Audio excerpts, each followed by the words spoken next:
պահպաններից սարսափում են, այդ թվում նաև սրբազանից, որտեղ անմեղ մարդ է սրբազան է, սրանք եւ վախեր չունեն, որ դատում են սրբազանի, վախ չունեն Աստծո, զարմանալի բան է ուղղակի։ Սա այսպիսի անօրինականություններ, ինչպիսին որ հիմա մեր Հայաստանում է կատարվում, նման երբեք որևէ երկրում հավանաբար չի կատարվում։ Համենայնդեպս մեր պատմությունն էլ չի տեսել, նույնիսկ 15 թվականին այսպիսի անօրինականություններ երևի թե Եվս կիսում եք այն մոտեցումը, որ սա քաղաքական պատվեր է։ Իհարկե քաղաքական պատվեր է, նույնիսկ ամենաանգրագետ չհասկացող մարդն էլ կարող է հասկանալ, որ սա քաղաքական պատվեր է։ Ինչ խոսք, բայց ստացվում է, որ մենք չենք կարողանում այսպես ուժ դառնալ եւ թույլ չտալ, որ այս անօրինականությունները մեր երկրում կատարվեն։ Եվ այստեղ սարսափելի նա է, որ այստեղ Հայաստանի լինել չլինելու հարցն է դրվում, որտեղ այն բոլոր մարդիկ, որոնք հայրենասեր են, որտեղ ովքեր կարող են ժողովրդին առաջնորդել, վիճակ շտկել, նրանք բոլորը ձերբակալվում են, որովհետև բնականաբար վախենում է այս իշխանությունը եւ ուզում է այդ բոլոր ուրեմն իրենց գործիքակազմը օգտագործեն, իրենց հնարավորությունները, որտեղ ուժը իրեն ձեռքում է, այսպես ասած ցավալիորեն ասեմ, ուժն է ծնում իրավունքը եւ ուժը հիմա իրենց ձեռքում է եւ իրենք անում են այն ինչ որ կամենում են, անարդար ձևով, անխիղճ ձևով, այսպեսի անխղճություն ուղղակի հնարավոր չի պատկերացնել։ Աստաբանական թիմը պատրաստում է բողոքարկել որոշումը, ինչ եք կարծում, այդ բողոքարկումը կծառայի։ Գիտեք ինչ, բոլոր ցավալիորեն ուժային կառույցները ծառայում են միայն ներողություն, ծառայում են միայն այս ազգադավ պատուհասին, ինչ կարող են անել։ Փաշինյանը ասում է, որ չի հրաժարվել եկեղեցին իր ասելով ազատագրելու որոշումից, ասում է, որ հոկտեմբեր-սեպտեմբեր ամիսներին փորձելու է նման հավաք կազմակերպել եւ այս անգամ պետք է այնպես անի, որ եկեղեցին ծառայեցնի Քրիստոսին։ Ոյ ինչ եք ասում, դե լավ է, որ ինքը պիտի ծառայեցնի, ավելի լավ է ինքը գոնե մի քիչ, այսպես ամոթի զգացողություն ունենա եւ այս ժողովրդին հանգիստ թողնի, եկեղեցին էլ մեր եկեղեցին հանգիստ թողնի, ժողովրդը ինքը կորոշի իր եկեղեցու նկատմամբ ինքը ինչ վերաբերմունք ունի եւ նա երբեք դարեր շարունակ մեր եկեղեցին չեն կարողացել այսպես քանդել կամ Եվ մեր եկեղեցին է, որ մեզ դարեր շարունակ որպես ասպ պահել է, որտեղ մենք չենք ունեցել պետականություն, եկեղեցին կատարել է պետականության դեր, այնպես որ ինքը թող չմտահոգվի,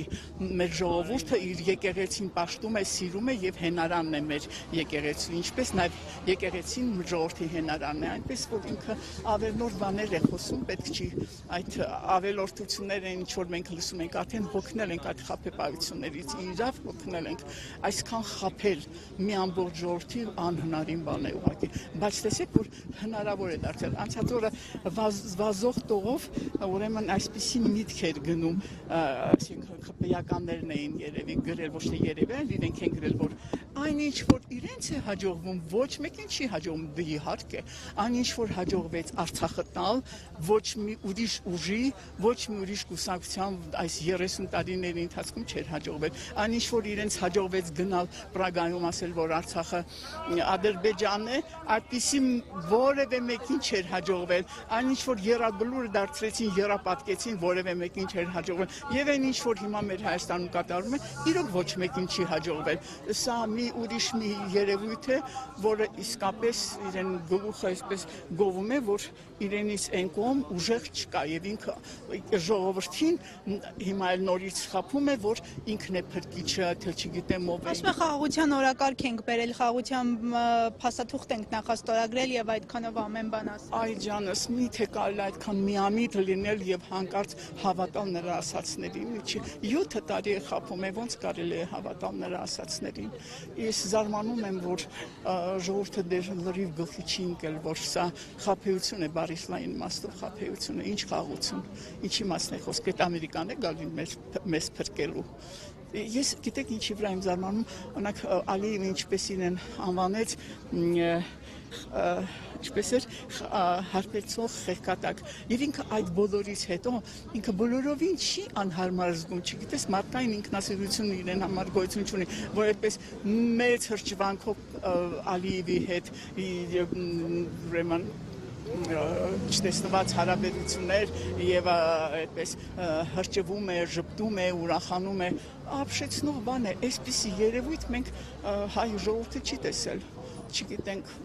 ինչով պիտի ավարտվի, համենայն դեպս այստեղ դրված է Հայաստան լինելու չլինելու հարցը եւ ազգը պետք է այդ մասին հասկանա եւ ինչ որ ձևով կարողանա փրկել Հայաստանը։ Իսկ ինչ կասեք այս քրեական գործերով, որոնք հարուցվել են Սրբազանի դեմ, բարերարի դեմ, այս ամենը կնպաստի Նիկոլ Փաշինյանի վարկանիշի իջեցմանը։ Իհարկե, նա հիմա նրա վարկանիշը շատ ցածր է, դրա համար նա այդ մտավախությունը ունի, այդ պատճառով էլ այսքան բոլորին ուրեմն կալանավորում է, ումից որ ինքը վտանգ է սպասում,